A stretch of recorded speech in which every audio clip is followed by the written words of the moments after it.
Welcome back to another video of UTech Exam Prep. And for today's video, we're going to be looking at this question right here. So take a minute, pause the video here, and see if you can do it yourselves. Okay, so first let's understand this question. We know that the company needs the ability to use Lustre clients to access data, and the solution must be fully managed. Now, what this means is that this question is looking for an AWS managed Lustre service, which is basically AWS FSx for Lustre. So that is the solution that we are going to be looking for in these options. So let's look through them. Option A creates an AWS Storage Gateway file gateway. Now, AWS Storage Gateway file gateway does not support Lustre, so A does not work.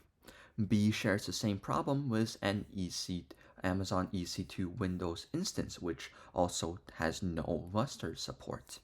C, once again, Amazon Elastic File System does not support Lustre. So A, B, and C all have the exact same problem, which makes them all very easy to rule out.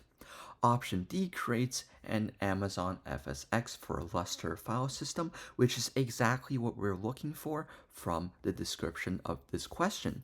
Therefore, D is going to be the correct answer for this question, and that is it for this question. I know it is actually extremely simple once you get that key note down, and thank you for watching and subscribe for more.